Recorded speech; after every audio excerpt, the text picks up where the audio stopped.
Biomecânica aplicada à musculação. Eu sou o professor Fernando Ferreira e nessa aula você vai aprender os primeiros passos da biomecânica aplicada à musculação. Principalmente se você é estudante de educação física, está começando a ter mais acesso à biomecânica ou às vezes já é formado, mas não entendeu muito bem. Então vamos para a aula, me segue nas minhas redes sociais e toda semana eu tenho uma aula numa plataforma de aula que está lá na minha bio do Instagram. Então vou deixar aqui embaixo a minha rede social, entra lá, acessa, dá uma olhada que vale muito a pena. Eu tenho certeza absoluta que você vai aprender nessa aula. Você vai observar de uma forma didática e prática esses conceitos que você vai aprender sem dúvidas. Beleza? Então vamos direto para a aula. Biomecânica, né? O que é biomecânica?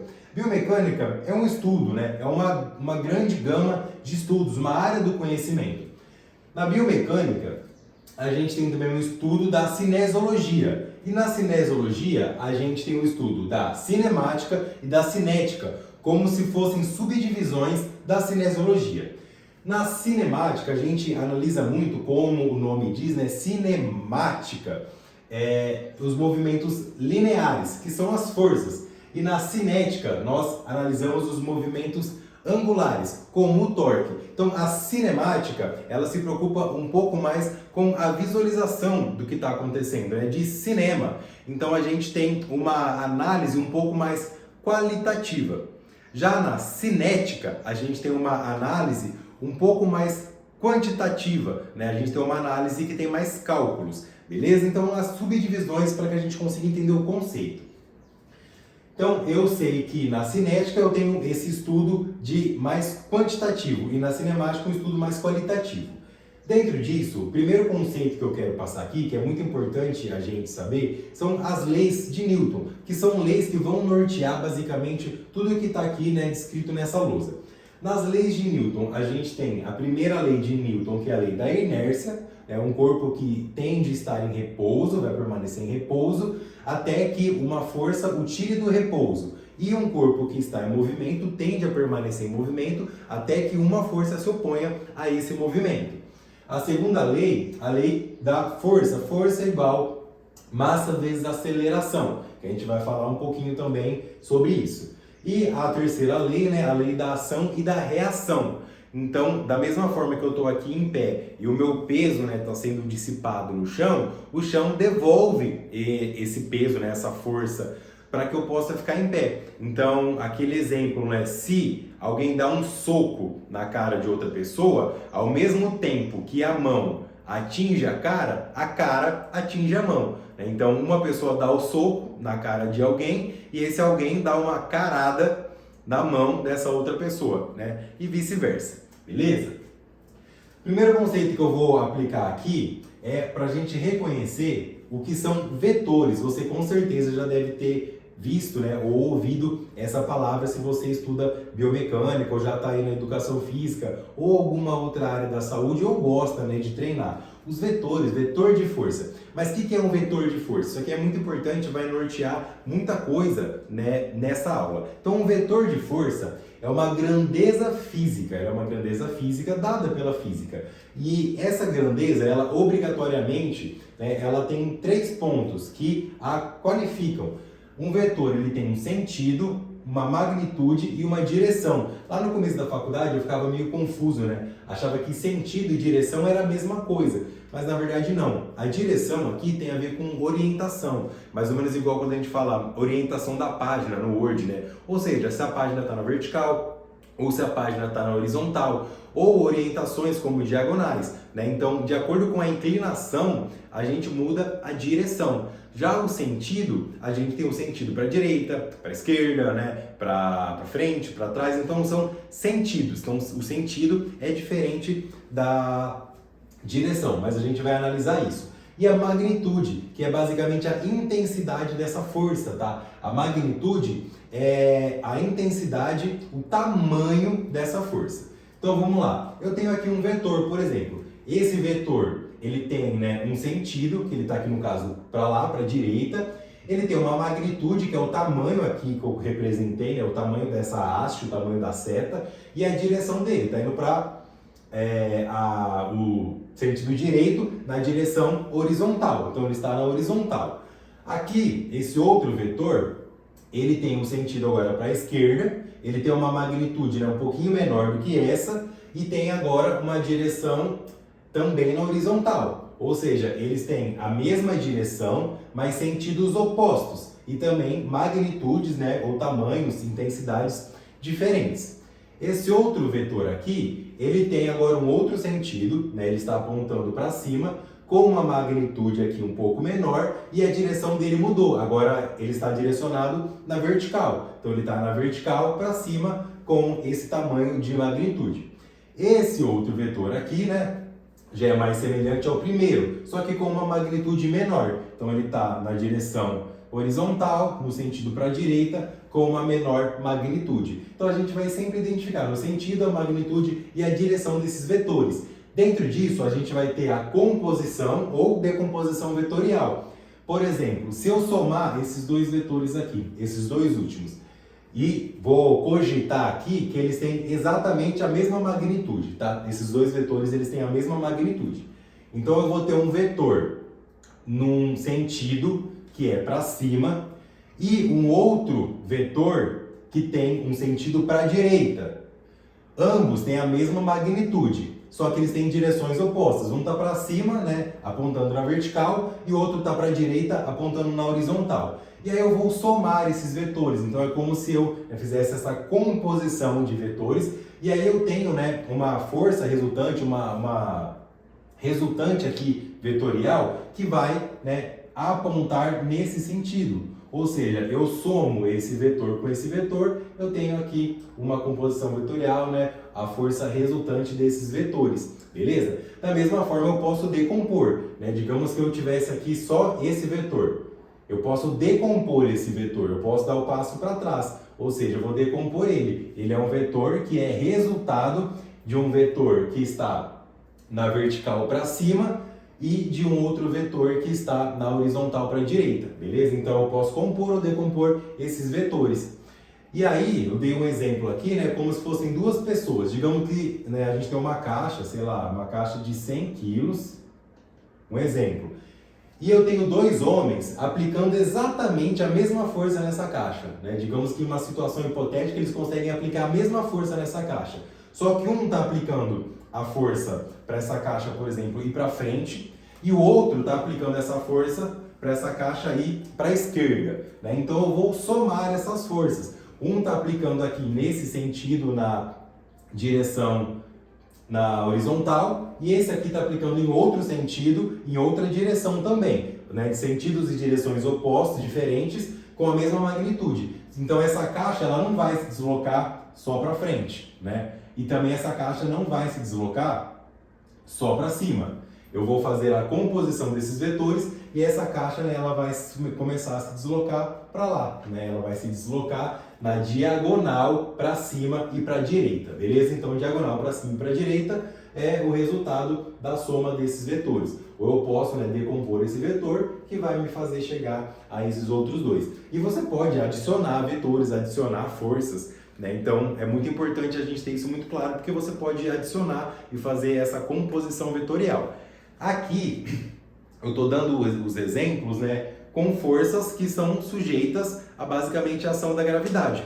Então, lembrando, né, que o vetor de força na gravidade é sempre na vertical para baixo. Então, aqui, né, se eu estiver segurando uma caneta, digamos que eu consiga soltar exatamente, né, os meus dois dedos no mesmo tempo. Se eu soltar essa caneta, ela vai cair exatamente numa linha reta para baixo, ou seja, na vertical para baixo. Porque a gravidade sempre vai puxar na vertical para baixo, né? A força gravitacional, beleza? Então a gente está sujeito sempre à força gravitacional. Os objetos vão cair, né? O vetor de força da gravidade vai puxar isso na vertical para baixo, tranquilo? Então isso, né, é um vetor de força. Isso é um vetor. Entender esse vetor, ou seja, entender o sentido que ele está indo, a magnitude, né, o tamanho, a intensidade que ele tem e a direção que ele tem. Se ele está para diagonal, se ele está horizontal, se ele está verticalizado, né? Qual a direção que ele está, beleza? Então, vetor de força. Uma outra coisa que é muito importante a gente saber são os tipos de movimentos que as forças podem gerar. Ou seja, se eu tenho um vetor de força aqui, e aí eu tenho um outro vetor de força aqui. E aí eu vou colocar essa caneta aqui no meio. Então esse vetor, digamos que vai empurrar para cima e esse vetor vai empurrar para baixo. Então eu tenho vetores, né, que eles estão na mesma direção, são verticais, só que em sentidos opostos. Esse empurra para cima e esse empurra para baixo. Então o que eu vou fazer com essa minha caneta? Eu vou gerar uma força de compressão na caneta. Então essas forças são os tipos de movimentos gerados com a soma das forças. Eu posso ter um movimento de compressão, que eu vou comprimir essa caneta, ou eu posso, né, digamos que amarrar essa ponta da caneta e amarrar essa ponta, e aí essa mão puxa para baixo e essa mão puxa para cima, então eu tenho, né, sentidos opostos, então eu vou ter uma força de tração, vou tracionar isso. Só um detalhe, tensão e tração são diferentes, tá? A tensão é um sinônimo de força. Então, quando eu falo tensão, né, eu estou dizendo de força. Então, essa tensão, ela pode promover uma compressão ou pode promover uma tração, tá? Tração é diferente de tensão. Algo tensionado é algo que está ali está sujeito a uma força. E algo tracionado é algo que tem vetores de forças opostos sobre aquele corpo, beleza? Então, quando um corpo sofre, né, compressão, ele vai ali ser comprimido porque os vetores vão amassá-lo, digamos assim. Ou o corpo pode sofrer tração, ou o corpo pode sofrer cisalho, né, quando os vetores, eles, como se... No chute, né? No chute no MMA do Anderson Silva, ele teve uma força de cisalho, ou seja, a perna dele estava indo para um sentido, encontrou o osso da perna do oponente, então esse sentido oposto fez com que em locais diferentes aquele osso dele, a tíbia, sofresse um cisalho, então quebrou por, né, fratura de cisalhamento. Ou pode ser uma torção, né? Se eu tiver esse movimento aqui, por exemplo, esse vetor puxando para minha, no caso aqui a minha esquerda, e esse empurrando lá para a direita, eu vou ter uma força de torção, passando por esse objeto, né, por esse corpo, e a inclinação, né? Inclinar, no caso aqui, esse objeto, esse corpo. Beleza? Então as forças que vão fazer algum tipo de movimentação em um determinado corpo. Beleza? Sabido isso, a gente vai aplicar agora esses conceitos de vetores e de forças nas alavancas. E aí a gente vai começar, né, a ter uma elucidação melhor do que é a biomecânica aplicada à musculação. O que isso aqui tem a ver com o corpo humano? O que entender um vetor e entender uma força tem a ver com o corpo humano, tem a ver com o movimento humano. Então vamos lá. Alavancas. Eu sei que eu posso gerar movimentos lineares e movimentos angulares, correto? Então, esses dois tipos de movimentos estão presentes. A alavanca nada mais é do que um composto que precisa ter alguns elementos. Então, a alavanca precisa ter o elemento de força, o elemento de resistência, o elemento que é um eixo e uma haste rígida. Eu vou explicar isso. A gente tem três tipos de alavanca, três classes, primeira, segunda e terceira classe. Na alavanca de primeira classe, ou alavanca interfixa, nós temos aqui, ó, uma haste rígida, que está aqui em azul, que é o meu bastão. E aí eu tenho uma força, eu tenho um eixo e eu tenho uma resistência agindo sobre essa alavanca. Então essa alavanca está sendo sujeita a uma força, a uma resistência e ela tem um eixo. Só que a disposição desses elementos vai nomear a alavanca. Então olha só, a alavanca interfixa, porque o elemento que está entre a força e a resistência, ou seja, o elemento central, é um ponto fixo, é o meu eixo. Então por isso que ela é interfixa, porque o eixo está no meio, basicamente, tá? Basicamente o eixo está no meio. Então isso aí é um macete legal para decorar o nome da alavanca, né? Também fui aprender um pouco depois. O elemento que está no meio dá o nome para a alavanca. Então se o ponto fixo está no meio, a alavanca é interfixa. Então tem uma força aqui atuando nessa direção, certo? E nesse sentido, então uma força na vertical para baixo. E tem uma resistência que vai estar atuando também, aqui nesse caso, na vertical para baixo, tá? Um exemplo. Isso aqui basicamente, né, é um balanço de parquinho. Então você põe, né, uma criança está aqui, né, a outra criança está aqui. Enquanto uma vai ser a força, a outra vai ser a resistência. Aí uma bate lá o pé no chão, né, faz uma aceleração, enfim, são outros 500, mas basicamente ela troca isso aí, e aí depois aquela outra criança que era a resistência passa a ser a força, e a outra resistência e assim por diante, tá? Mas a gente basicamente, né, tem uma gangorra aqui de parquinho, uma força, um ponto fixo e uma resistência. Na alavanca de segunda classe, nós temos uma alavanca interresistente, porque a resistência ela vai estar no centro, então ela vai dar o nome para a alavanca. Então eu tenho a minha haste rígida, que é o meu bastão rígido, tenho o meu eixo, que é o meu ponto de apoio, a resistência e a força. Aqui no caso, né, a resistência ela vai apontar da vertical para baixo e a força vai se opor. Isso aqui é um carrinho de mão, né, um carrinho de pedreiro. Se eu virar aqui exatamente para esse lado, você vai observar que isso é um carrinho de pedreiro. Porque eu tenho uma força aqui, que seria, né, a minha força levantando o carrinho. No meio do carrinho eu tenho uma caçamba, onde vai estar a resistência, né, o entulho, por exemplo. E na ponta do carrinho eu tenho um ponto fixo. E esse ponto fixo, né, vai estar conectado a um pneu. E nesse pneu vai ter um rolamento para que eu possa empurrar com mais facilidade, né, esse carrinho. Para que esse pneu rode ali e eu não tenha que arrastar o carrinho. Então, basicamente, isso aqui é um carrinho. Eu posso pegar aqui, por exemplo, imaginar que tem uma caçamba aqui, e aqui tem um homem segurando esse carrinho, beleza? E aqui o entulho e aqui, né, um pneu adicionado, beleza? Então, essa alavanca aqui interresistente. E eu tenho uma alavanca de terceira classe, que é uma alavanca interpotente. Então, se é interpotente, a minha força, a minha potência está no meio e ela nomeia a alavanca. Então, aqui eu tenho um eixo, tenho a minha força na vertical para cima e a minha resistência se opondo à minha força, beleza? Ou seja, eu troquei de lugar, né? Aqui a força e a resistência. Entre a primeira e a segunda classe, você troca de lugar. A resistência estava no meio, agora a força vem para o meio. Isso aqui é uma alavanca que, já trazendo para o corpo humano, é a alavanca que a gente tem no bíceps, por exemplo. Então eu tenho primeiro a minha articulação do cotovelo, depois eu tenho o meu músculo, o bíceps braquial, né, inserido no meu antebraço, e tudo que está do eixo para frente, como a caneta aqui, por exemplo, que estou segurando, tudo isso é a minha resistência. A alavanca, no caso interpotente, que é de terceira classe, é a alavanca mais presente no corpo humano, tá? De acordo, né, com a nossa anatomia, é a alavanca que mais existe no nosso corpo. Tranquilo? E aí eu vou colocar aqui uma legendinha básica. Então, sempre, né, que eu falar de força na alavanca, quando eu levar isso para o corpo humano, o meu F vai ser sempre o meu músculo, beleza?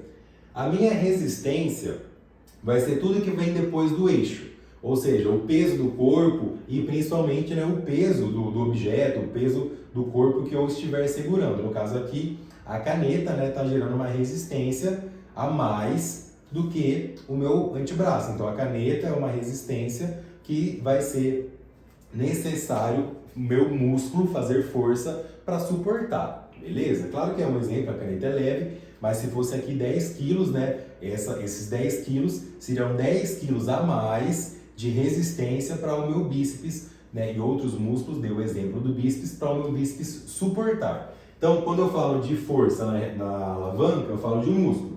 A resistência, que se opõe a essa força. Quando eu falo de eixo, eu sempre vou falar de articulação. Então, no corpo humano, os eixos são as articulações. E quando eu falo de haste rígida, eu vou falar de osso, tá? Então, no corpo, essa haste rígida é o osso. Então, basicamente, né, no exemplo que eu dei agora, eu vou ter aqui a articulação do cotovelo, a minha haste rígida aqui, né, é a ulna e o rádio, os músculos do antebraço, e a minha resistência vai ser todo o próprio peso do meu antebraço, o peso do osso, o peso do músculo, e mais, né, o peso aqui, vamos, sei lá, se eu segurar 10 quilos, né, um objeto de 10 quilos, esses 10 quilos vai se opor a essa força do meu músculo, beleza? Então, mais ou menos assim que funciona. E a gente tem os exemplos dessas alavancas no corpo humano. Então, por exemplo, a alavanca, né, interfixa, que é a alavanca de primeira classe. Então, aqui é a alavanca de primeira classe. o exemplo do tríceps, né? Quando a gente pensa na extensão de cotovelo, pensando no tríceps braquial. Porque eu tenho primeiro uma força, ou seja, o meu tríceps vai estar inserido no meu antebraço aqui na porção posterior, né? A porção mais posterior do meu braço. E aí depois eu tenho a articulação do meu cotovelo. E aí do eixo, né, que é a articulação para frente, é a minha resistência. Aqui eu coloquei um exemplo, né, a pessoa segurando um halter. Então eu tenho a força, o eixo e a resistência. Então uma alavanca interfixa, alavanca de primeira classe. Na alavanca interresistente, a alavanca de segunda classe, aqui tem um detalhe, tá? Mas eu vou explicar depois. Se a gente observar, né, um movimento aqui de dorsiflexão e flexão plantar, né? Um movimento de panturrilha. Esse movimento que a gente faz aí para treinar a panturrilha. Se a gente colocar o eixo, observar o eixo no antepé, né, que é geralmente onde a gente posiciona o pé, posiciona o antepé para fazer o movimento de panturrilha, a gente vai ter uma alavanca interresistente, porque a gente vai considerar esse eixo aqui, né, dessas articulações que estão no antepé. Eu vou ter a resistência do meu próprio corpo, né, e de alguma sobrecarga que eu possa colocar, por exemplo, fazendo, né, tem gente que faz na barra guiada ou aquelas máquinas próprias para fazer panturrilha, que o peso vai ser axial, né? Eu vou somar uma carga ao peso do meu corpo de forma axial, de cima para baixo, na vertical, né, para baixo. E então a resistência está passando pelo meu corpo. E a força, que é do meu músculo, é a força do gastrocnêmio, que vai estar, né, por meio do seu tendão calcâneo, conectado, ligado ao calcanhar, a esse osso, né, ao calcâneo. Então, eu tenho uma alavanca interresistente aqui nesse caso, tá? Mas, se eu pensar na articulação do tornozelo, né, na articulação do tornozelo, pensar ali nos maléolos, aí já muda o cenário, aí eu não teria uma alavanca aqui interresistente, eu teria uma alavanca interfixa, mas, né, vamos considerar aqui a nível de exemplo, também tem um exemplo da cabeça, né, você pode pesquisar, tem um exemplo da cervical, de uma alavanca interresistente. E a alavanca de terceira classe, que é a mais comum, a alavanca interpotente, como, por exemplo, do bíceps ou do próprio quadríceps, né, existem vários exemplos. Então, onde eu tenho o eixo, que é a minha articulação, no caso aqui do cotovelo, tenho uma força, que é a minha força motora, é a força muscular do bíceps, e tenho a resistência, né, que é algo que eu adicionei ali, e a própria resistência do meu antebraço. Beleza? Então, para a gente, né, entender esse sistema de alavanca. Beleza? Quando a gente for usar isso aqui, a gente vai entender alguns termos, vai usar alguns termos. Quando eu estiver falando de massa, igual eu dei um exemplo aqui de 10 quilos, né? Quando eu estiver falando de massa, eu vou estar falando de quilos. Então, quando eu falei aqui 10 quilos, são 10 quilos de massa, beleza? 10 quilos de massa. Se essa caneta aqui tem, sei lá, um exemplo, a caneta tiver 1 quilo, de uma caneta, né, super pesada, 1 quilo, é 1 quilo de massa. A massa dessa caneta é 1 quilograma. O peso é produto da massa vezes a aceleração da gravidade. Aceleração da gravidade é 9,81 metros por segundo ao quadrado. Mas a gente arredonda para 10 para facilitar o cálculo, facilitar a conta. Então, o peso é produto da massa vezes, né, pela aceleração da gravidade. Lembra que eu falei, a gravidade vai sempre puxar na vertical para baixo. Então, a gente vai fazer a massa, que é em quilo, vezes a gravidade. Então, mas eu vou arredondar para 10, tá? Se eu tiver uma massa, como eu falei aqui, de 1 quilo, eu vou fazer 1 vezes 10. 1 vezes 10 metros por segundo ao quadrado. E aí eu vou ter, ou seja, a massa ou a força em newtons. Então, como eu dei o exemplo aqui, 10 quilogramas, certo? Então, 10 quilogramas é a minha massa. Só que aí eu vou fazer isso, né? A massa é essa. Se eu quiser descobrir o peso, qual que é o peso, né? Eu vou fazer 10 vezes 10 metros por segundo ao quadrado. Então, eu vou ter um resultado de 100 newtons, beleza? O peso é esse, é a massa vezes a aceleração da gravidade, que a gente vai considerar 10. E o torque, como a gente vai ver daqui a pouquinho, o torque é dado em newtons metros, então só explicando a unidade de medida. A unidade de medida do torque é em newtons metro. Tranquilo?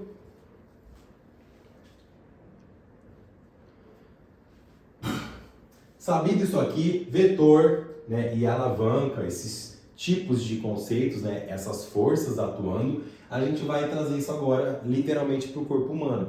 Né? Então a gente vai falar de braço de alavanca, ou seja, os braços de alavancas aplicado ao corpo humano. Ou a gente pode dar o nome também, né, de braço de força, ou em alguns momentos você pode encontrar também BMF, que é o braço de momento de força e braço de momento de resistência. Como eu falei, né, nós temos a força e a resistência. Então eu vou ter uma alavanca, né, de força e uma alavanca de força resistente. Então eu tenho a força motora, que no caso do corpo vem do músculo, e eu tenho a força de resistência, beleza? Então, né, essas duas forças diferentes.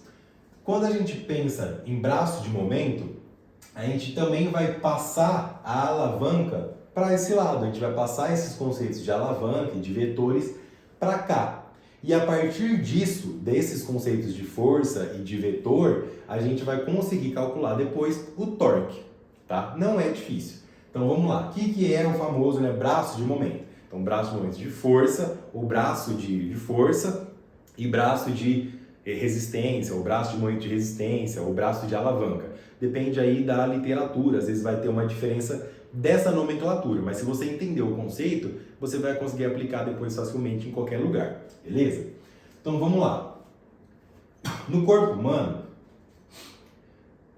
o braço de momento de força é sempre a distância entre o eixo e o ponto de inserção do músculo, ou seja, o ponto de inserção do tendão daquele músculo. Então você sempre vai precisar analisar uma articulação e um músculo separadamente. Se eu quero analisar aqui uma flexão de bíceps, né, uma flexão de cotovelo, uma flexão de cotovelo, eu sei, por exemplo, que o meu bíceps ele é multiarticular, né? Ele passa pelo ombro, as duas cabeças passam pelo ombro e a inserção dele, né, ele tem uma inserção em comum, passa pelo cotovelo. Então, se eu for analisar, na verdade, o bíceps, eu tenho que analisar tanto a articulação do cotovelo quanto a articulação do ombro. Mas eu divido isso por partes para eu conseguir fazer essa análise. Se você for fazer uma análise de um leg press, por exemplo, você vai ter pelo menos a articulação do tornozelo, do joelho e do quadril. Então você precisa identificar, né, a cada fase do movimento essas articulações e aplicar, né, a análise sobre elas. Então qual articulação você vai analisar e em qual momento do exercício, em qual grau de amplitude, qual grau de flexão. Então isso é muito importante. Beleza? Mas para a gente, né, ir do início, ponto de partida nessa aula para você começar a entender melhor esses termos de alavanca, né? Então vamos lá, o braço de momento de força, né, essa alavanca de força no corpo humano é a distância entre o eixo e a inserção do músculo. Aqui eu dei o exemplo do bíceps braquial, tá? Esse eixo, ele tem uma linha de ação que a gente chama, né, linha de ação. Essa linha de ação, ela é infinita, tá? É uma linha imaginária infinita. Então eu vou traçar uma linha, como eu tracei aqui, ó, que corta esse meu eixo, que corta essa minha articulação. Essa linha ela vai ser infinita, para baixo e para cima, uma linha infinita que vai cruzar, né, hipoteticamente, assim, né, a minha articulação, em teoria, no centro da articulação. Então, essa linha que cruza a articulação, até essa linha também infinita aqui, né, que é a linha onde eu tenho a inserção do meu tendão, que depois, né, vai, obviamente, se tornar o músculo, que é o motor do movimento, essa distância aqui é o meu braço de momento de força. E eu, né, dei uma hipótese aqui, uma suposição, que nesse caso, esse braço de momento de força, ele tem uma distância, né, um D, de 0,02 metros, beleza? Então, né, como se fosse 2 centímetros, tá? Eu coloquei em metros, porque a conta do torque é dada em newtons metro. Para facilitar, eu coloquei já em metros. Tá? Então, 0,02 metros. Se fossem aqui 20 centímetros, né? Se eu colocasse que essa distância aqui é 20 centímetros, você ia ter que passar isso para metros. 20 centímetros não, perdão. 2 centímetros. Se eu falasse que essa distância aqui é 2 centímetros, você ia ter que transformar isso para metros. Então, daria 0,02 metros. Então, beleza. Eu aprendi que o meu braço de momento de força é a distância entre o meu eixo e a minha inserção, né, o ponto de aplicação da força. E essa distância aqui, nesse exemplo hipotético, é 0,02 metros. Tranquilo? A distância entre o eixo e o centro da gravidade, que também tem uma linha de ação, né? Então a gente tem essa linha aqui, que é a linha de ação agora da resistência, beleza? Uma linha infinita que vai passar lá no meio da resistência, para sempre para baixo e para sempre para cima. Ou seja, a distância entre o eixo e a resistência é o meu braço de momento de resistência. Então, essa distância aqui, eu disse nesse caso, nessa hipótese, que é de 0,5 metros, ou 50 centímetros, beleza? E aqui, né, eu dei um exemplo para facilitar, com a articulação do cotovelo em 90 graus. Então, se eu tenho 90 graus, né, eu tenho um ângulo reto. Ou seja, o tamanho hipotético aqui do meu, né, antebraço até a mão, né, o tamanho aqui dessa haste rígida, lembra? Haste rígida, né? Então, o tamanho dessa haste rígida é de 0,5 metros. Um exemplo, tá? Então, a distância que eu tenho da minha articulação até o centro da massa é de 0,5 metros. Essa distância, o tamanho da haste rígida nunca vai mudar, tá? O tamanho do seu osso não vai mudar durante o exercício, durante as repetições, o movimento. Então, o tamanho da haste rígida é o mesmo. O que vai mudar é o quê? Se eu estou aqui em 90 graus, essa caneta está em uma determinada distância de mim, certo? Então, ela está num braço de momento de resistência que está em uma distância. Mas o tamanho do meu osso é o mesmo. O que vai acontecer? Eu vou começar a flexionar o cotovelo e vou aproximar essa caneta de mim, óbvio. E eu aproximei essa caneta de mim em virtude da flexão do meu cotovelo. Então, eu aproximei. Essa distância aqui agora é menor. Aqui a caneta estava mais longe, aqui a caneta está mais perto. Então, se a distância está menor, lembra, eu tenho uma linha imaginária aqui no meu cotovelo e uma linha imaginária na minha caneta. Agora, essas linhas estão mais próximas, ou seja, o meu braço de momento de resistência está mais próximo. Mas o tamanho da minha haste, o tamanho do meu osso é o mesmo. Eu apenas deixei essas linhas mais próximas porque eu flexionei o cotovelo, ou seja, eu mudei a angulação no meu eixo. De acordo com essa alteração rotacional, ou seja, angular, movimento angular, eu tenho uma aproximação ou um distanciamento dessa caneta. Então, olha só, em 90 graus vai ser o ponto de maior distância dessa alavanca, do braço de momento de resistência. Se eu flexionar ou estender, se eu estender, a caneta vai vir mais perto de mim também. Se eu deixar em 90 graus, ela está mais longe. Se eu estender um pouco, ela vem mais perto. Se eu deixar em 90 graus, está mais longe. Flexionei um pouco, ela está mais perto. Então, de acordo com o movimento rotacional, com a angulação que eu tenho no meu eixo, eu vou aproximar ou distanciar esse objeto, esse corpo. Mas o tamanho da minha haste rígida vai ser o mesmo. Eu só vou mudar essa distância, tá? Por causa da angulação. Ou seja, o comprimento da haste rígida é o mesmo, mas ela vai ficar com a resistência mais perto ou mais longe por causa da angulação do eixo. Sem problemas aqui, muito tranquilo, né? De boa, de boa. Então, eu sei que meu braço de momento de força é do eixo até o músculo e meu braço de momento de resistência é do eixo até a resistência. Olha só um exemplo, vou voltar aqui para a alavanca, tá? Nessa alavanca aqui, ó, olha só, como eu falei, a alavanca é interpotente. Digamos que eu tenho agora aqui ó, uma magnitude muito grande, muito maior do que a magnitude da força, magnitude de resistência maior. Então, automaticamente, se aqui eu tenho um eixo, essa alavanca, ela não vai ficar mais assim, ela vai começar a cair, porque essa magnitude aqui é maior. Então, ela começou a cair, então ela começou a rodar, ou seja, eu estou tendo uma força aqui, ó, rotacional, certo? Essa alavanca vai vir para cá, ela vai ter o mesmo tamanho, né? Se essa alavanca ela tinha 10 metros aqui, ela vai ter os mesmos 10 metros aqui, né? O comprimento dela é o mesmo, mas ela começou a rodar porque a resistência aqui está mais pesada e esse movimento gerou um movimento rotacional no meu eixo, que automaticamente fez ela ir para baixo. E aí eu vou ter os ângulos aqui, tá? Um exemplo, ela se moveu, sei lá, 30 graus, beleza? E aí então ela caiu, sem problemas. Então, baseado nisso, depois a gente vai vir para cá, né? Mas baseado nisso aqui, ó, eu consigo né, calcular o torque. Então, o que eu preciso saber para calcular o torque?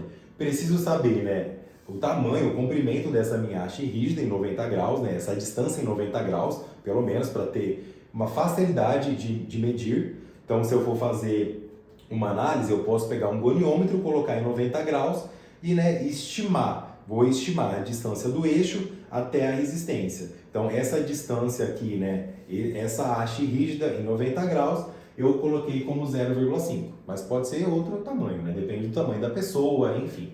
Ou o tamanho do osso, ou qual osso você vai analisar. Se for um fêmur, né, vai ser maior, beleza? Então, a minha alavanca aqui de resistência é 0,5 metros. E eu coloquei um peso aqui, aliás, uma massa de 5 quilos, como se esse halter tivesse 5 quilos. Então, se eu tenho 5 quilos, eu vou fazer 5 quilos, né, vezes 10 metros por segundo ao quadrado, para descobrir o quê? O peso, beleza? Então, o torque nada mais é do que a conta que é o torque de resistência é igual o peso vezes a distância, para ficar fácil de entender, né? Ou seja, o torque é produto do peso pela distância, tá? Então, torque de resistência é igual ao peso vezes a distância. Então, vamos lá. Eu sei que o torque é peso vezes a distância, só que lembra, é peso, não é quilo. Então, qual que é o peso? Meu peso é a massa vezes a ação da gravidade. A massa é 5 quilos, então eu vou fazer 5 quilos vezes 10. Beleza, coloquei entre parênteses. Vezes a distância. A distância é 0,5 metros ao quadrado. 0,5 metros. Tranquilo. Tá? Então, peso vezes a distância, para descobrir o torque. O peso eu já dei aqui. Tá? Meu peso é de 50 newtons, porque é 5 quilos vezes 10 metros por segundo ao quadrado. Então, o peso vai ser o produto da massa vezes a gravidade, e aí eu vou pegar essa conta, esse resultado, e fazer vezes a distância. Então, vamos lá. 5 vezes 10, 50 newtons, vezes 0,5 metros. Então, 50 newtons vezes 0,5 metros, o meu torque de resistência vai ser de 25 newtons metro. Então, beleza? Então, qual a força, o torque? Torque é uma força rotacional. O torque é uma força que está sendo aplicada sobre um eixo, tá? Uma força rotacional, uma força de giro. Então, todo torque é uma força de giro. Qual a força de giro que está sendo aplicada sobre esse eixo aqui, nesse momento? Então, considerando que eu tenho 5 quilos e uma distância de 0,5 metros, eu vou fazer, né, 5 quilos, vou achar o peso, que vai ser 50 newtons, vezes a distância. Então, peso vezes a distância, eu sei que aqui está um torque de 25 newtons metros. Ou seja, essa articulação, né, está sujeitada a um torque de 25 newtons metro, que é essa unidade de medida, tá? Considerando esses termos e considerando que ela está no ângulo reto, beleza? Mas, vamos lá.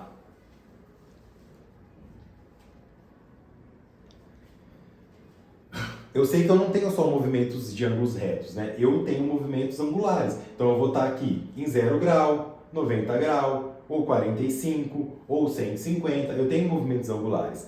E aí, o que eu vou fazer? Eu vou observar como funciona isso. Ah, eu estou aqui, eu estou com um torque de 25 newtons metros. E se eu estiver aqui? E aí?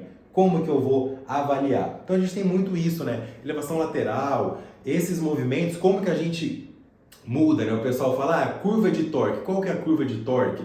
Qual exercício que é melhor, pior? Qual a curva de torque daquele exercício, daquela máquina? Tá? Aqui a gente está falando de pesos livres, beleza? Peso livre. Por quê? Eu estou considerando que a gravidade, lembra? A gravidade está puxando isso aqui na vertical para baixo. Se eu passar isso aqui para uma máquina, já é diferente. Digamos que eu coloque aqui um crossover. Então eu tenho uma bateria de peso aqui, né? E uma polia, beleza? Se eu tiver uma polia aqui e segurar a minha mão na polia, a minha resistência agora não vai puxar na vertical para baixo. A minha resistência, né, digamos que eu tenho a polia aqui. Agora eu estou segurando não mais um halter, mas estou segurando, né, um cabo. E o cabo ele vai puxar em favor da polia. Então o cabo ele vai estar puxando para cá. Aí você já muda nesse perfil, você já muda o vetor da resistência, beleza? Então esse é outro caso. A gente está analisando aqui um diagrama de corpo livre, de peso livre. Considerando esse peso livre, eu vou considerar que eu fiz uma flexão de cotovelo. Então, digamos que eu saí de 90 graus, não estou mais em 90 graus, tá? Eu estou agora em 150 graus, beleza? Então, olha só, o meu braço de momento de força, né? Ele vai ser a distância, a mesma distância do eixo até o tendão, que eu dei o exemplo aqui, né? De 0,02 metros. Então, meu braço de força é esse, 0,02. O meu braço de momento de resistência agora mudou. Por que ele mudou? Porque eu estou com um ângulo diferente. Né? Então eu quero descobrir qual que é o meu braço de momento de resistência agora. Eu sei que a minha haste rígida continua tendo o mesmo tamanho, né? Meu osso tem o mesmo tamanho. Só que agora, olha só, essa distância, ou eu posso fazer a distância aqui também, ó. Lembra? Tem uma linha infinita aqui, uma linha infinita aqui. Olha a distância aqui agora, uma distância menor, né? A distância aqui, ó, muito maior, uma distância maior. Aqui tem uma distância menor. Então, se eu mudei a distância, eu mudei o torque. Por quê? O torque não é torque é igual peso vezes distância. Então, se eu mudar o peso, eu mudo a distância. Aqui eu não mudei o peso, eu continuo, tá? Com o exemplo, vamos lá, o mesmo exemplo, de 5 quilogramas. Então, se eu não mudei o peso, mas mudei a distância, eu mudei o torque. Torque igual peso vezes distância, então mudando o peso ou mudando a distância, eu mudo o torque. Como que a gente vai descobrir isso aqui?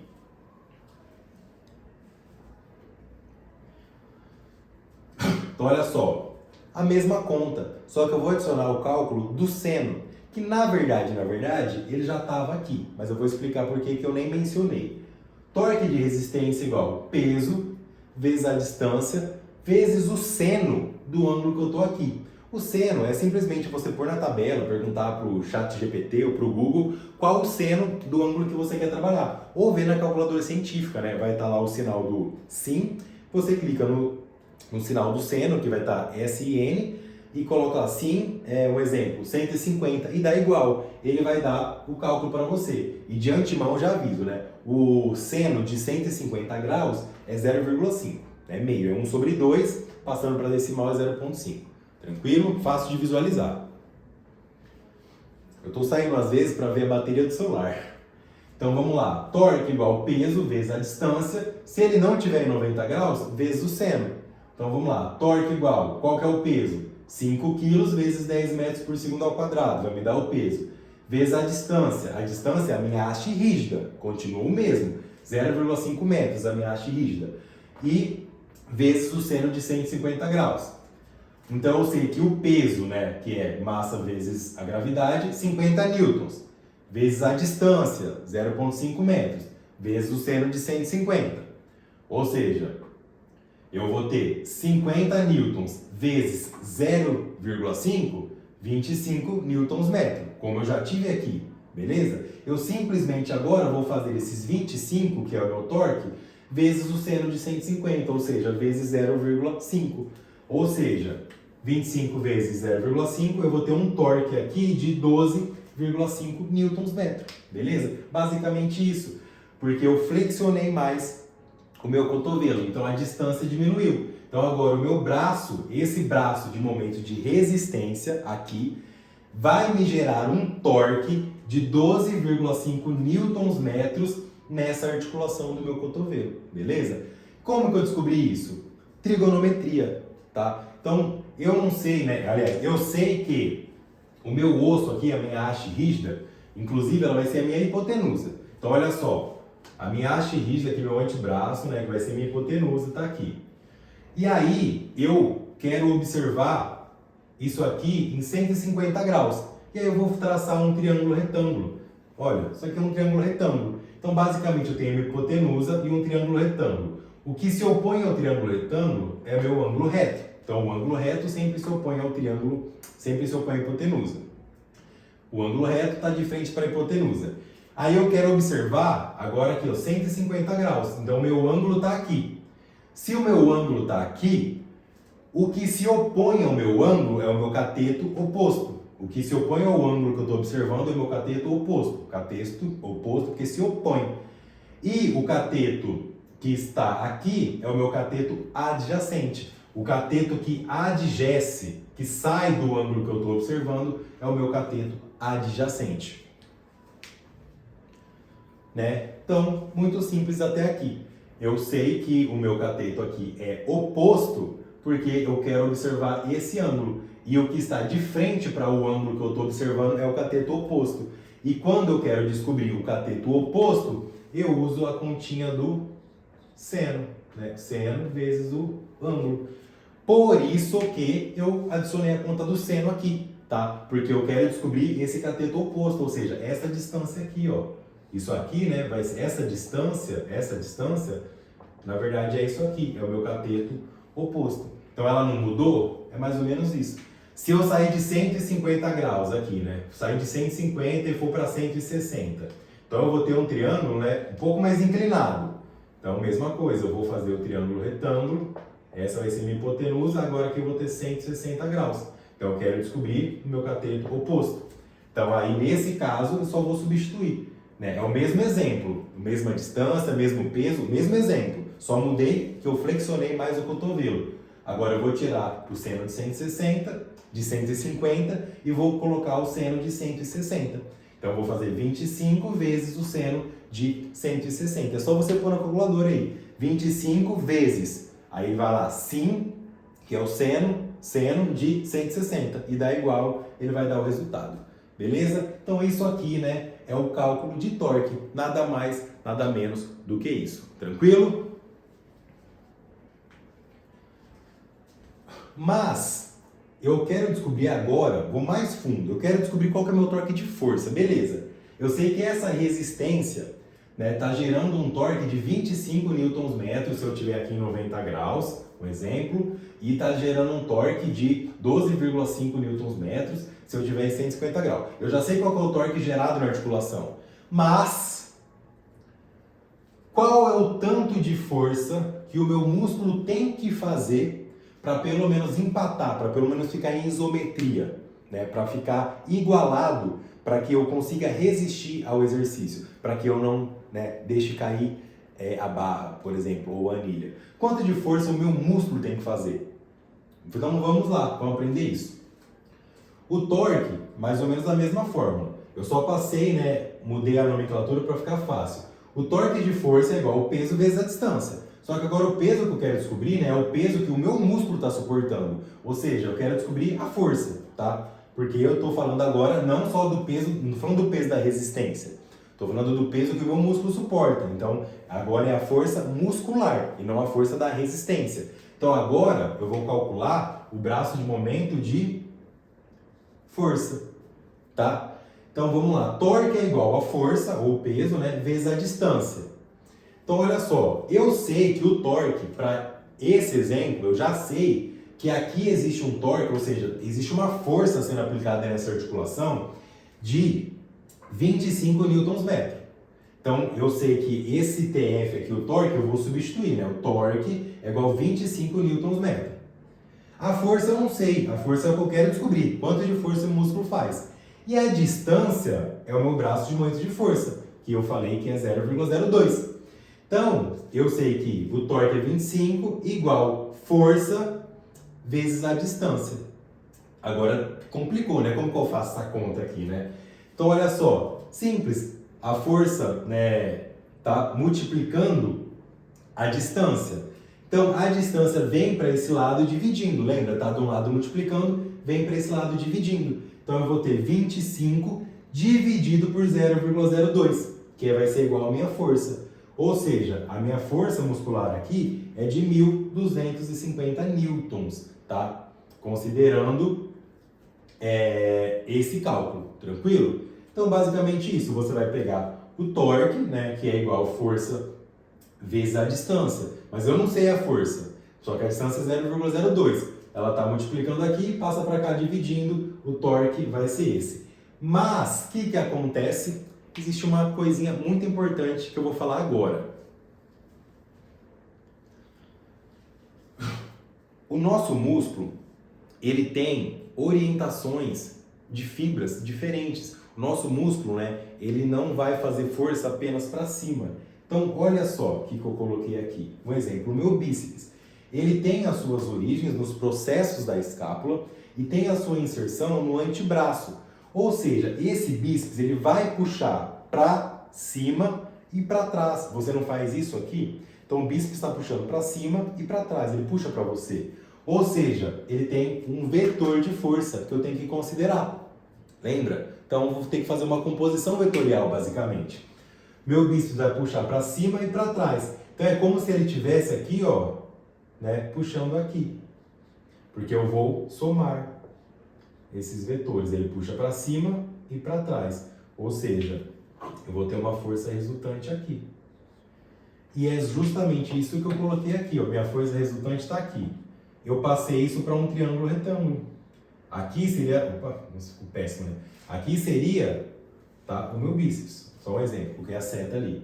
Então seria, né, a força, digamos, a orientação que essa força tá. Um exemplo, tá? Uma hipótese. Mas existe isso de acordo com cada músculo. E ainda considerando que ele pode ser fusiforme, né, ou penado, bipenado, depende da arquitetura muscular. Mas eu tenho que considerar o vetor de força dessa força, o vetor de força desse músculo.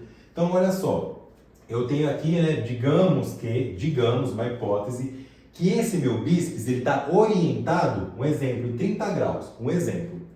Então, eu sei que ele tem uma orientação de 30 graus. Então, ele não vai puxar só para cima. Essa força aqui, eu considerei o movimento só para cima e para baixo, vertical. Só que o meu músculo não está exatamente verticalizado. Ele tem essa angulação, né? Ele tem uma arquitetura, uma orientação muscular. Então, como é que eu descubro realmente qual é a força desse músculo considerando a inclinação dele, tá? Simples também, mais ou menos, né? Mas eu sei que para eu descobrir isso, né, vou fazer o triângulo retângulo. No caso aqui, eu vou ter a minha hipotenusa de novo e eu vou fazer um ângulo reto, ou seja, a hipotenusa se opõe ao meu ângulo de 90 graus, que é o ângulo reto. E eu quero observar, como eu falei, um exemplo do bíceps em 30 graus. Então eu sei que o que está de frente para o meu ângulo é o meu cateto oposto. E o que adjacente aqui é o meu cateto adjacente. Só que eu vou trabalhar mais uma vez com a fórmula do seno, que considera o cateto oposto. Então olha só, o meu cateto oposto, eu sei que é 1.250 newtons, que é essa força, entende? Ou seja, a força que o músculo tem que fazer, né, na vertical seria de 1.250 newtons. Mas eu vou considerar que esse músculo não é em pé certinho, ele é orientado, ele é inclinado. E eu usei aqui uma hipótese de que ele está orientado numa inclinação de 30 graus. Então eu vou fazer o seno, que é igual cateto oposto sobre hipotenusa. Isso aqui é trigonometria, tá? Então, cateto oposto sobre hipotenusa. Eu sei que o meu seno é 30 graus, tá? O seno de 30 graus é 0,5, mas como eu falei, tem a tabela. De 1 até 180 graus, você vê na tabela ou fazer na calculadora. E aí eu transformei isso. Seno de 30 graus, 0,5.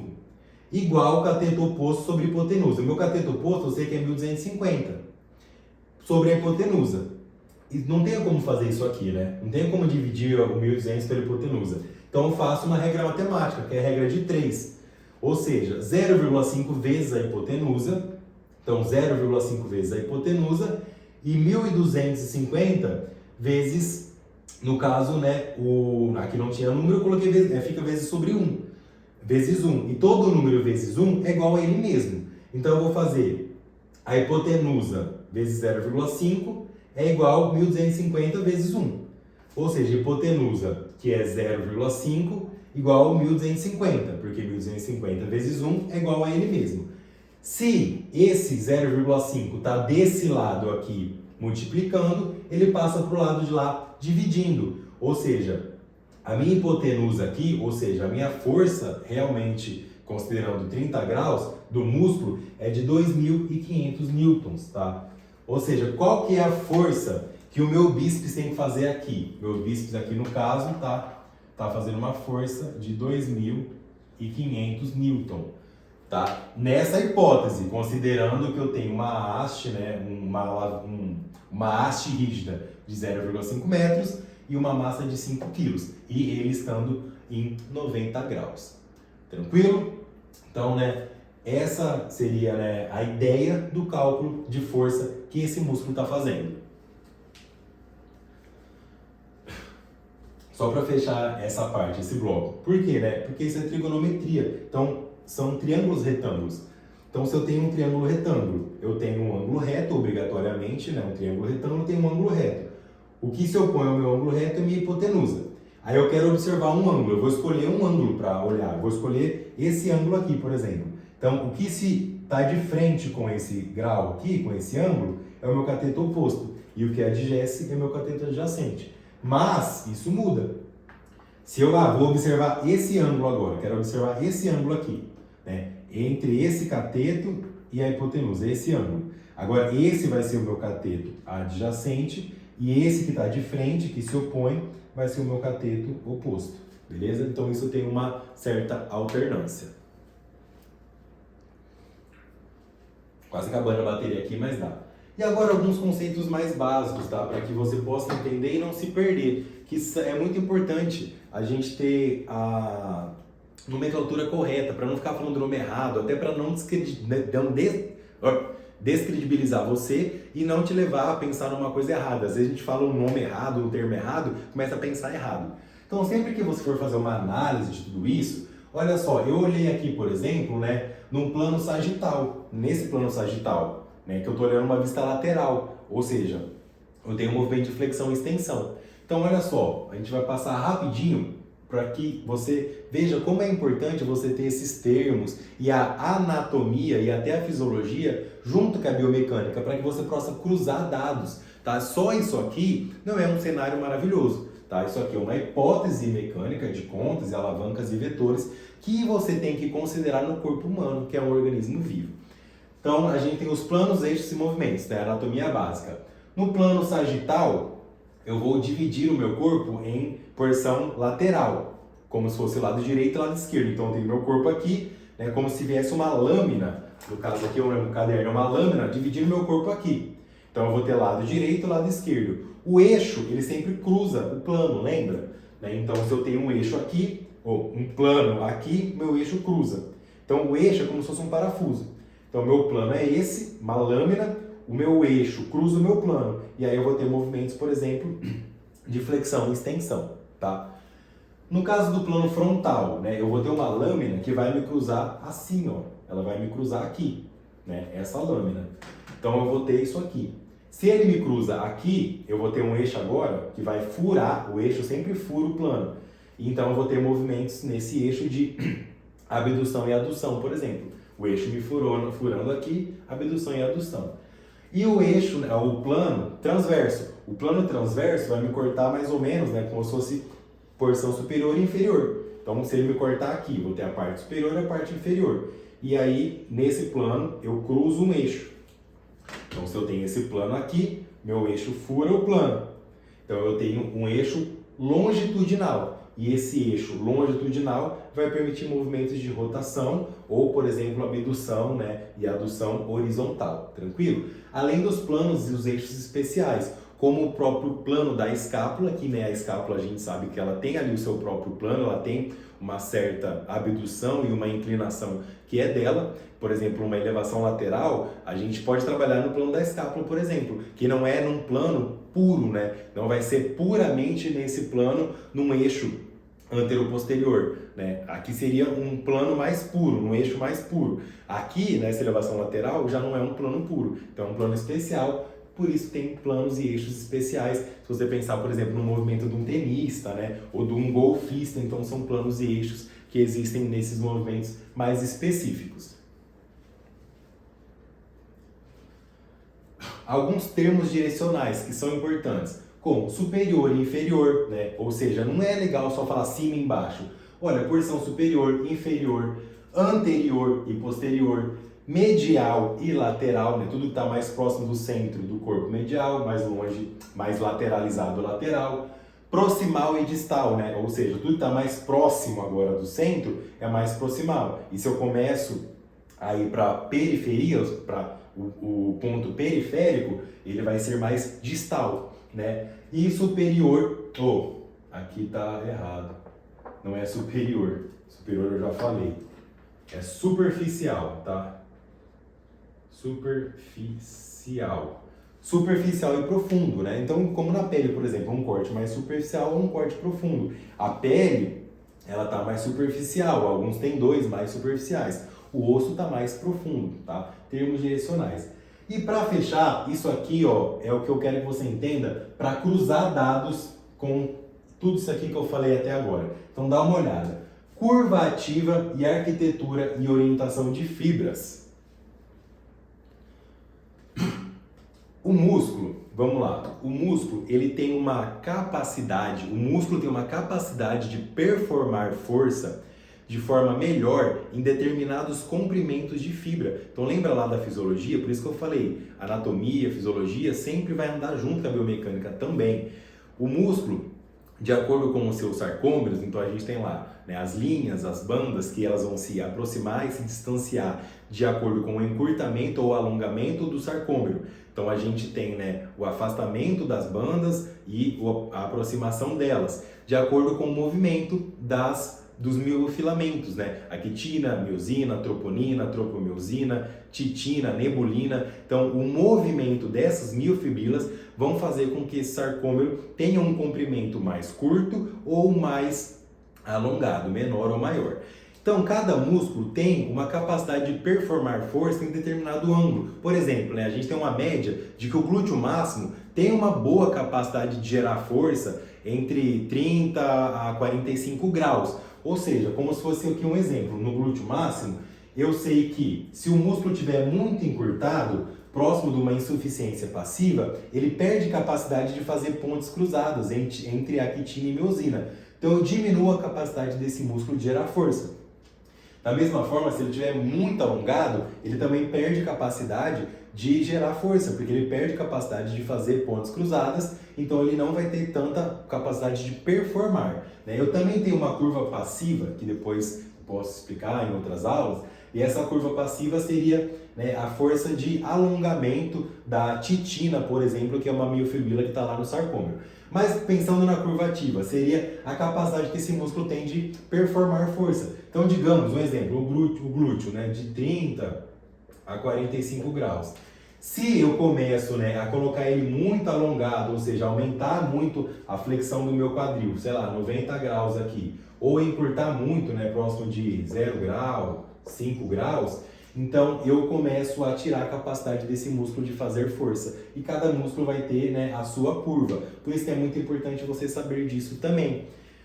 E isso se dá por causa da arquitetura e orientação dessas fibras. Então lembra lá, o peitoral maior, por exemplo, ele tem uma arquitetura muito particular. Ele é um músculo meio que em leque, Ou seja, ele tem a sua origem em comum aqui no húmero, no osso do braço, só que ele tem uma porção que é mais clavicular, como a gente sabe, uma porção mais clavicular e uma porção mais external. Então ele é meio que em leque. Eu sei que essas fibras superiores, por exemplo, tem um tipo de orientação, porque ele tem um tipo de arquitetura. Então essas fibras mais claviculares, elas são um pouco inclinadas para cima, nessa direção. Já essas fibras que são aqui, que tem origem no externo, no músculo do externo, elas são mais externais, a ponto de que essas mais inferiores têm uma orientação na diagonal já, mais na diagonal para baixo. Então é importante você ter isso também na sua mente. Qual a orientação dessa fibra? Se eu, por exemplo, vou fazer um movimento de crucifixo, e eu sei que se eu vou alinhar a minha resistência com a orientação que eu quero desse músculo aqui. Então, se eu alinhar a resistência com a orientação das fibras superiores do meu peitoral, puxar ele aqui de baixo para cima, eu posso ter uma ação maior, um favorecimento maior dessas fibras superiores, porque elas estão melhor alinhadas com a minha resistência. E se eu, por exemplo, puxar de cima para baixo, eu vou alinhar, olha só, eu vou alinhar agora as minhas fibras, que são um pouquinho mais inferiores, mais alinhadas. Eu vou passar uma linha melhor dessa resistência para as fibras inferiores. Então, de acordo com a linha da resistência, você pode priorizar ou não alguns feixes musculares de acordo com as suas orientações, beleza? Tá? Isso é muito importante. É claro que se o exercício estiver pesado, nossa, eu estou fazendo um crucifixo muito pesado aqui, eu não vou usar só esse feixe. conforme fica extenuante, pesado, cansativo, o meu corpo começa a recrutar mais unidades motoras para que eu consiga permanecer fazendo a tarefa, tá? Então, de forma indireta, digamos assim, até meio sem querer, para eu continuar fazendo o exercício e não estourar aquelas fibras, não machucar a ponto de ter uma lesão, o meu corpo começa a recrutar mais fibras. Então, à medida que eu aumento a intensidade, pode ser, né, potencialmente, eu aumento em parte o recrutamento de fibras. Por exemplo, para eu pegar, né, essa caneta, eu não preciso de muitas unidades motoras, porque ela é leve, então poucas unidades motoras serão ativadas para que X músculos sejam contraídos, ok? Agora, se isso aqui pesasse 50 quilos, né, eu já ia precisar ter um recrutamento maior. Meu corpo, né, ia perceber que isso está pesado, ia sinalizar para mais neurônios motores que eles iam trabalhar de forma, né, mais neurônios motores iriam trabalhar com mais quantidades e esses neurônios iriam, por sua vez, inervar as unidades motoras e mais unidades motoras seriam recrutadas para que eu fizesse essa tarefa. Então, quando você tem um aumento da intensidade, você também vai ter um aumento do recrutamento. Então, nossa, quero fazer um exercício bem refinado, né? Talvez você precise deixar numa intensidade menor. Vou aumentar a intensidade, vou aumentar o peso. Aumentei o peso, aumentei o torque. Mas aí você vai provavelmente usar mais unidades motoras. Então existe esse balanço, entendeu? Porque se você quiser às vezes deixar um movimento muito refinado, ou então, nossa, vou deixar o músculo muito alongado, vou trabalhar ele bem alongado ou bem encurtado. Às vezes se ele estiver muito encurtado ou muito alongado, ele perde capacidade de gerar força. Então você pensa, nossa, eu vou deixar o músculo bem alongado porque a distância maior vai gerar mais torque, né? Então lembra, distância e peso. Então, se eu deixar ele bem alongado, um exemplo, vou deixar ele bem alongado porque a alavanca vai ser maior. Então, se a alavanca é maior, o torque vai ser maior. Só que às vezes ele vai estar tão alongado que ele se prejudicou tanto na capacidade dele de performar a força que você vai ter que diminuir o peso. Então, você aumentou a distância e diminuiu o peso. Então, o torque também vai ter alteração. Entendeu? Por isso que não é tão simples pensar nisso. A biomecânica, né, é uma ciência que a opinião nossa vai importar menos. Então, o importante é você analisar caso a caso, beleza? E para finalizar toda essa aula, né, os tipos de força. A gente pode ter a força isométrica, como eu falei. Se o torque de resistência empatar com o torque de força, eu tenho uma ação isométrica. Então, o comprimento da minha fibra, esse comprimento vai ser constante. Então, a força interna é igual à externa. Se eu tenho uma força concêntrica, né, eu tenho um encurtamento do sarcômero. A força interna é maior que a externa. E se eu deixo essa força externa me vencer, eu vou ter um trabalho excêntrico, e aí o meu sarcômero vai alongar, ele alonga, e a força interna vai ser menor do que a força externa. Beleza?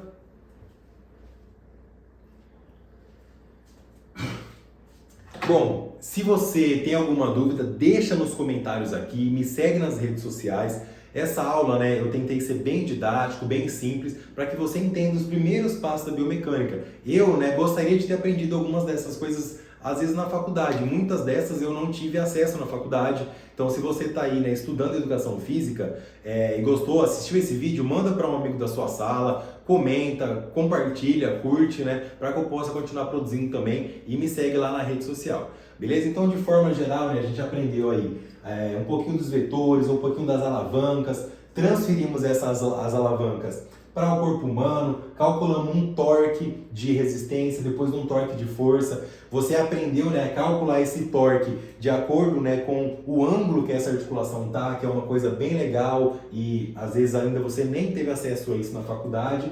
E lembrou que é muito importante você ter acesso, né, à origem, inserção e função do músculo para saber de onde esse músculo vem, para onde é que ele vai, qual a orientação da sua fibra, qual posição ele pode, né, performar mais força ou não. E você vai cruzando esses dados para que você consiga entender melhor, beleza? Porque às vezes você ganha de um lado, mas perde do outro. Então a ciência é isso, né? A ciência é você analisar o que está acontecendo, analisar os fatos. E a partir daí você decide o que fazer. Então, não se baseie no que você acha. Eu acho que pega mais.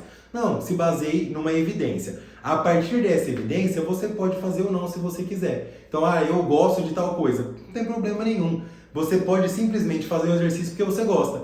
Esse exercício ele tem menos torque, ele é digamos, em teoria, tá pior. Não existe pior ou melhor. Mas digamos que esse exercício, de certa forma, é mais desvantajoso. Existe outro mais vantajoso. Mas se você gosta e você escolheu fazer, simplesmente você pode fazer porque você gosta, tá? Mas você precisa entender o que acontece nele e o que acontece no outro. E às vezes esse exercício é mais desvantajoso em relação a um ponto A, mas às vezes ele é mais vantajoso em relação ao ponto B do que aquele outro. Beleza? Então, não esquece de comentar, compartilhar e tudo mais aí. Obrigado.